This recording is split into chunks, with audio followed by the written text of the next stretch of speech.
This is Uprising. I'm Sonali Kolhatkar.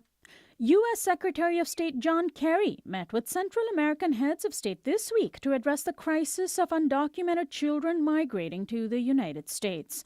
The number of immigrant children entering the U.S., hailing primarily from El Salvador, Guatemala, and Honduras, is estimated to reach 90,000 this year and 150,000 next year. In 2011, 6,000 children were recorded as having entered the U.S. without papers.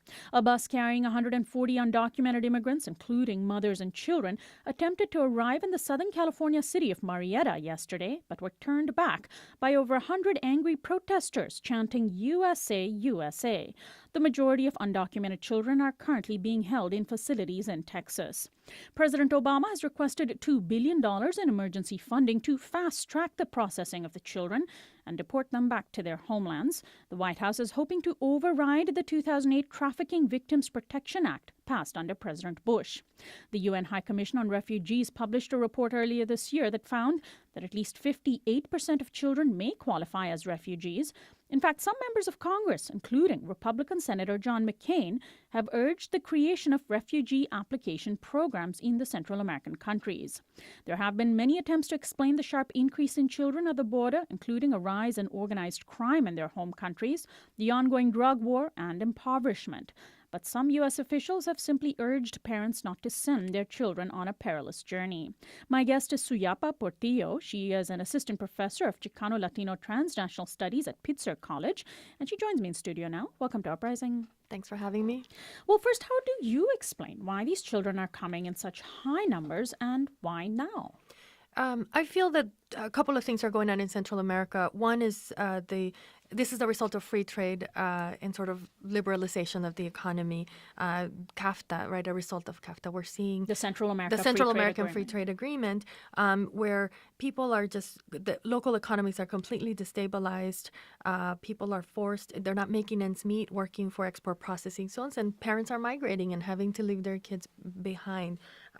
There's a divestment in education because as free trade laws are also instituted, then there's a divestment on education. I would say for all three countries, for Guatemala, Honduras, and El Salvador, and you see it in more stark contrast in Honduras because of the coup d'état in 2009, which exacerbated the situation. But there's a divestment in education, right? You see more investment in bilingual education, less in public education. The growing narco trafficking situation, Central America, and particularly those three countries, are a corridor for drugs coming from South America or going, and the violence, sort of covert operations that the DEA is having in that we don't even know about, right, until we see murders or we hear of these things, right? So all of these things come together, in this very interesting moment in time, post CAFTA. And also we have to understand that this region has seen civil wars just in the 1980s, right? That this legacy of violence that the U.S. was complicit in, it continues there because we have not, because U.S. governments haven't really invested in the region in ways that will actually promote peace, right? So would you then say that it's sort of a confluence of a number of factors, of complex factors, not any one thing necessarily giving rise to this large increase? I agree. I think it's a confluence of factors. I don't think it's an easy solution. And frankly, the problem that we need to solve here, when I hear politicians talk about stopping the flow or send people back efficiently, it's not about that. It's about how do we deal with the people that are here. Right. Well, Republicans are blaming President Obama's announcement of the Deferred Action Program some years ago, even though these children coming into the country now wouldn't even technically qualify for it. That program only applied to minors who were already in the country when the policy was announced. And then there's also the theory that the anti-trafficking law passed under Bush may be luring kids to the U.S. because they might be qualified as refugees. I think that these are sensationalist accusations on people. Central American people are aware. They watch television. They're on the internet. They understand that the U.S. is not a friendly place for immigrants and definitely are not coming because of this. I think that there's such a dangerous, violent situation in their homeland that it's either do or die. They have to migrate or remain and face the consequences. consequences. Should these kids then be classified as refugees? Because whenever you have a situation where danger in a country forces people, generally against their will, to leave their homes for surrounding countries, they're usually classified as refugees. I agree. I feel that expediting their deportation and not giving them a day in court, not helping them figure out if they have next of kin in the U.S., and really giving them, having our child welfare laws protect these children is the right humanitarian response here. I think that President Obama has forgotten immigrants, right, and has really forgotten the Latino public that put him in office precisely because he promised to work on a solution that was humanitarian for the Latino population and the Latin American population. I feel that, at this point, just going back to, again, as you say, refugee law, people have to prove credible fear of persecution, but usually the receiving country, such as the U.S., recognizes that people are victims of such violence, right? So in this case, the U.S. is not recognizing Central American violence, and it really reminds me of Central America in the 1980s when Ronald Reagan refused to acknowledge violence against the violence in Central America that he himself was complicit in, and therefore Central Americans, Salvadorans, and Guatemalans were coming from torture and misery, and were not able, had to live as undocumented people, had to change their names, because they were afraid of being persecuted. So this situation really harkens back to the 1980s, and I definitely think that the Department of Homeland Security and President Obama, Secretaries of State Kerry, need to think about the legacy of the United States in Central America and what this means, that this is not something that happened yesterday. This has been happening for many years, and they need to recognize the violence that has been created by U.S. economic interest, by U.S. political interest and geopolitical interest. So Yapa, is it primarily unaccompanied children? I mean, how much do we know about this influx of migrants? We are hearing primarily about unaccompanied, undocumented children. But is it just children? Are there mothers and children? And if it is just children, why is it just children? Why aren't whole families coming? Well, I think that, again, the media has sort of exacerbated the situation. I think all people are coming, adults, mothers, young men, older women. The migration is actually quite diverse, and a lot of people are coming from Central America. If we listen to the media, we get this impression that there's just literally hordes of 10-year-olds walking across the border. Correct, and it's not true. A lot of people are coming across the border. I think that unaccompanied minors are coming precisely in droves because the 1990s free trade flexibilization of labor law, the sort of divestment in education, all that happened after the peace accords were signed in those countries are really, we're seeing the results of it now over time. And so their parents have already migrated, whether it's in the early post-1998, Hurricane Mitch, Hurricane Gamma in 2000. So some of these might even be, some of the parents might have been climate refugees? They may have been climate refugees. They may have been people that are coming because of economic policies, and they may have left their kids. And sometimes, when you go to, if you look at, I think Mother Jones published a map of where people are coming from, and it's really striking to me to see these big demographics, right? That the kids that are coming from North Coast Honduras, they're coming from the outskirts of Guatemala City, they're coming from Mayan highland regions in Guatemala, they're coming from very populated centers, the center near San Salvador in El Salvador. These are all areas that have been exploited for export processing zones, places where people have been divested of their land. They cannot make ends meet. So chances are their parents have come already, and these kids were either left with family, grandparents, or sometimes neighbors, right? And when you don't see your parents for 20 years, so there is that dynamic of children migrating, but the reality is that everybody's migrating. Right. And when I said hordes earlier, of course, that was in quotes because that's the term that conservatives who want to paint this as some sort of alien invasion like to use. And what do you make of this protest yesterday that took place in Marietta?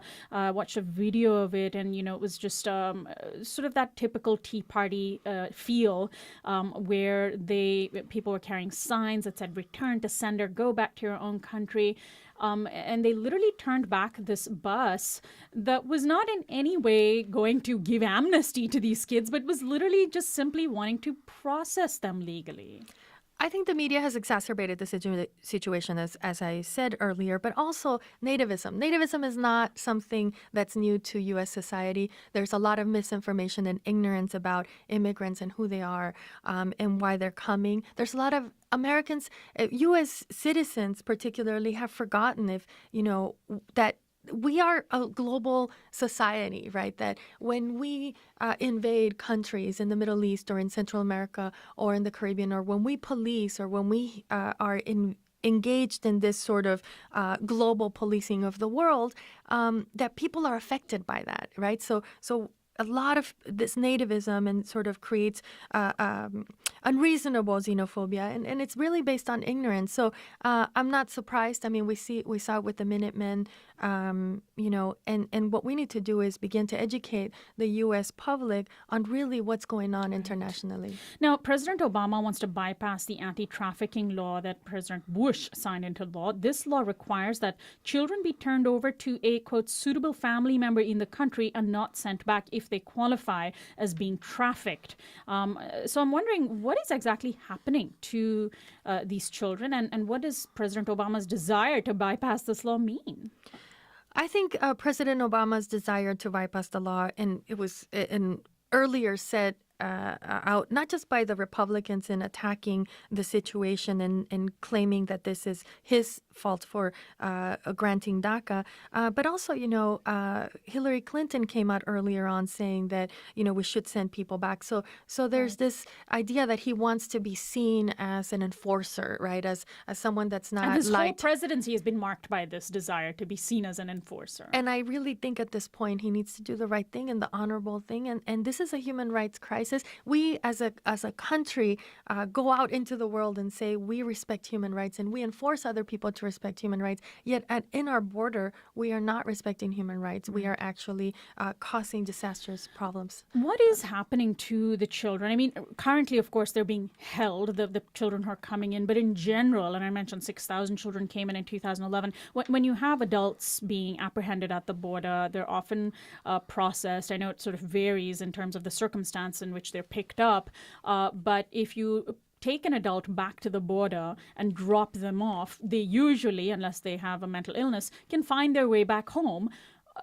Do you know if the U.S. is dumping children across the border, or are they sort of is the fact that they're children putting them in this conundrum that they can't put children across the border because children can't necessarily find their way home? They cannot put children across the border. That would be a severe human rights violation. And we need to denounce that if that is happening. And I think border activists are really vigilant at this point, making sure that children cannot be just dumped in Tijuana if they came from Guatemala or Panama or Belize, right? If that were to happen, that would essentially completely destroy a child's future. That would destroy a child's future. That would put them in peril. They don't have any money. Where would they stay, right?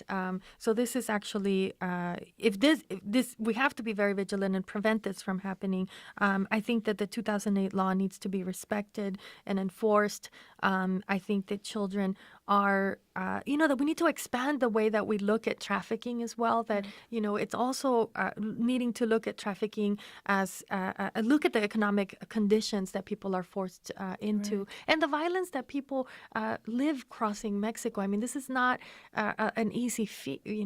Like people are being raped, robbed, dismembered if they fall off the train. I mean, horrendous situations are being lived by these children when they cross the border. Putting them across the border would be just landing them back. I mean, we would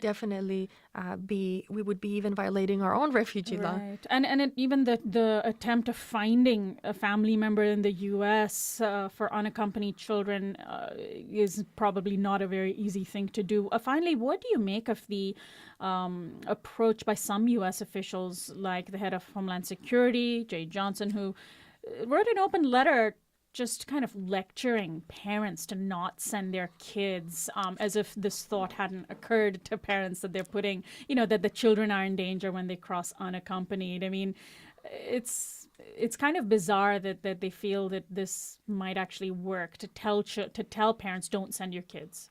You know, it's really interesting. I read through some of his statement, and I found his ignorance to be just astounding. I mean, I can't believe a U.S. official would be so ignorant to think that this would stop the situation. And in fact, these are actually things that have been done by immigrant activists before. For example, there's a very famous letter called Lucia's Letter, which was written for Mayan immigrant women so that they wouldn't come and face some of the dangers that Mayan women face crossing Mexico. But the tones are so different. When activists do it, they really try to highlight and educate a public back home and say, this is dangerous for young Mayan women to be crossing Mexico is dangerous. This is what may happen to you. In his case, you're right. He was lecturing. He was assuming that people are stupid, right? That they don't understand what's going on, that they are not living their lives. There's an assumption that, that people are migrating because they don't know something, but people are migrating because they need work. They're migrating There's for a really desperation. There's a desperation for survival. They're being threatened by a situation with gang members. They're being threatened by narco traffickers. They don't have anything to look forward to in countries. For example, in Guatemala, going back to the 1980s, they haven't even prosecuted a dictator that caused such heinous violations. We're talking about 200,000 murders since 1954 Wow. and 80,000 murders in El Salvador in the 1980s. None of these people have been brought to justice. This is the future for people, right? They see that nothing happened in the past. How can they look forward to the future?